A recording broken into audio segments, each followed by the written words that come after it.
ધાંગધ્રામાં door to door ગાડી કચરો ઉઠાવતા ડ્રાઈવર પર હુમલો. આરોપીઓ સામે તાત્કાલિક કાર્યવાહી કરવા માટે ઉગ્ર માંગ. ધાંગધ્રા શહેરમાં મહેનત મજૂરી કરતા મજૂરો પર અત્યાચાર થતો હોવાનો ગંભીર આક્ષેપ લગાવવામાં આવ્યો છે. નગરપાલિકાના કોન્ટ્રાક્ટર હેઠળ કામ કરતા ડોર ટુ ડોર કચરો એકત્ર કરતી ટીમના ડ્રાઈવર સાથે મારપીટ કરવામાં આવી હોવાનું સામે આવ્યું છે. કામદારોમાં ભારે રોષ ફેલાયો છે. માહિતી મુજબ વોર્ડ નંબર 4માં રામપુરી વિસ્તારમાં નિયમિત કામગીરી દરમિયાન કેટલાક શખ્સોએ ડ્રાઈવર સાથે અસભ્ય વર્તન કરી હુમલો કર્યો હતો. આ ઘટનાને પગલે મજૂરોમાં આક્રોશ જોવા મળી રહ્યો છે. પોતાના સાથી સાથે થયેલા અત્યાચારના વિરોધમાં તમામ ડોર ટુ ડોરના મજૂરો ગાડી સાથે ધાંગધ્રા પોલીસ સ્ટેશન ખાતે એકત્ર થયા હતા. તેમણે આ બનાવને મહેનત કરતા વર્ગ પર દબાણ અને દાદાગીરીનું જીવંત ઉદાહરણ ગણાવી તાત્કાલિક આરોપીઓની ધરપકડ કરવાની માંગ ઉઠાવી હતી. કામદારોના મતે જે લોકો શહેરને સ્વચ્છ રાખવા માટે દિવસ રાત મહેનત કરે છે તેમના પર આ પ્રકારનો હુમલો નિંદનીય છે. આ ઘટના માત્ર એક વ્યક્તિ પર નહીં પરંતુ મજૂર વર્ગના માન સન્માન પર પ્રહાર સમાન હોવાનું પણ તેઓએ જણાવ્યું હતું.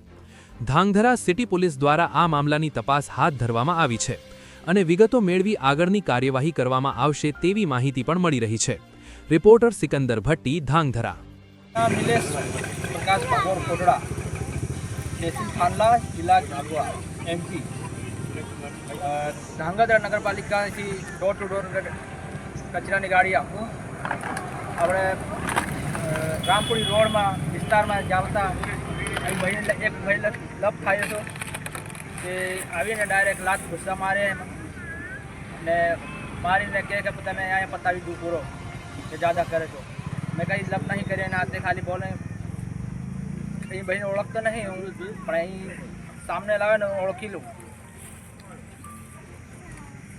છે ડોર ટુ ડોરનું આજે વોર્ડ નંબર 4માં જે આમ આદમી પાર્ટીના કાર્યકર્તાઓ છે એ લોકોને આજે અમારા એસટી સમાજના લોકોને માર મારેલ છે અને ખોટી દાદાગીરી કરેલ છે.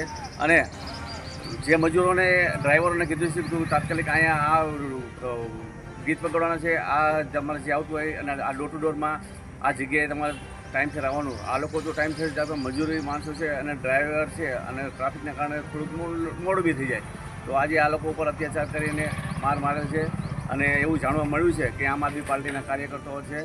અને જો એસટી ઉપર આવો જ અત્યાચાર કરતા રહે છે તો સરકારને પણ વિચારવું જોઈએ કે એસટી ઉપર અત્યાચાર થોડાક ઘટવા લાગે.